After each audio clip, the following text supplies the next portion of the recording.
Salam sahabat, sahabat, 8 tahun yang lalu saya kehilangan anak untuk selama-lamanya. Ya, namanya Karensa Salome atau kami menyebutnya Singhua. Kami menyebutnya adalah anak mujizat karena mujizat Tuhan sangat banyak dialami oleh anak ini. Jadi, ketika Salom lahir, kami dikuatkan oleh pendoa karena memang Salom dari lahir sampai 28 hari Salom ada di rumah sakit dan tidak boleh kami bawa pulang. Kami dikuatkan oleh pendoa yang dikirim oleh Tuhan. Pendoa itu mengatakan bahwa anaknya mau dibawa pulang ya Ki ya. Saya bilang, loh kok tahu? Dia sampaikan bahwa ada tangan besar yang melepas infusnya Salom. Terus kemudian pendoa itu minta, ayo Ci kita doa lagi. Kemudian kita berdoa lagi dan pendoa itu bilang, Ci anaknya sekitaran setahun itu menari-nari bersama Yesus dan malaikat-malaikat. Tetapi saya tidak tahu artinya apa. Secara manusiawi, sahabat, 1 tahun saya menganggap bahwa anak saya sembuh. Anak saya bisa menari-nari. Karena saya senang sekali dengan anak-anak yang bisa menari tamborin di gereja. Tetapi yang terjadi adalah tepat di 1 tahun 1 bulan 13 hari. Anak saya dipanggil oleh Tuhan untuk selama-lamanya. Salom adalah harta yang berharga bagi saya. Salom adalah segala-galanya bagi saya. Dibandingkan dengan rumah, mobil, atau harta benda lainnya. Itu tidak ada artinya. Salom sangat berarti buat kami.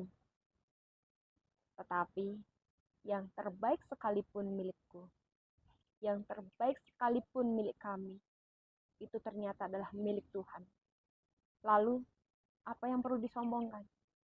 Tidak perlu sedikit pun yang kita sombongkan, karena kita hanyalah debu dan tanah. Tanpa pertolongan Roh Kudus pada saat itu, mungkin saya sudah depresi, gila, stres. Tetapi Roh Kudus menguatkan kami. Roh Kudus memberi penghiburan kepada kami. Seperti nyanyian, Engkau ada bersamaku di setiap musim hidupku. Jadi betul-betul Tuhan ada di setiap musim hidup kami. Hidup kami yang benar-benar jatuh, Tuhan ada untuk menghibur, menolong kami. Kita adalah debu dan tanah. Lalu, apa yang perlu kita sombongkan? Kemudian sebelum 30 hari, Salom dipanggil Tuhan, kami sudah mulai pelayanan. Kami membuka rumah doa Salom. Karena memang kepulangan kami adalah membuka rumah doa Salom. Meskipun kami buka rumah doa Salom di Sragen itu tanpa Salom. Tapi Tuhan Yesus luar biasa. Kemudian dilanjut kami pergi ke Surabaya untuk pelayanan. Dan tepat 30 harinya Salom berpulang ke rumah Bapa di surga. Kami pelayanan di Bali di 2 gereja.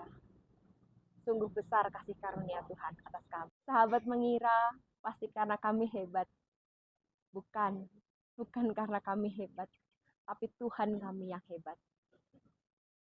Jadi sahabat, di dalam hidup ini bukan seberapa lamanya kita hidup di dunia, tetapi seberapa berharganya, bermaknanya, bergunanya kita hidup di dunia. Ada kesempatan, serahkan diri kita kepada Tuhan.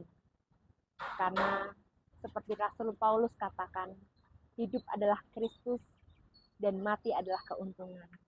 Jika kita hidup, biarlah kita hidup untuk Kristus. Karena Kristus sudah menyelamatkan hidup kita. Dan jikalau kita suatu saat, waktu kita habis di dunia ini dan kita dipanggil oleh Tuhan, biarkan itu menjadi keuntungan bagi kita. Tuhan Yesus memberkati.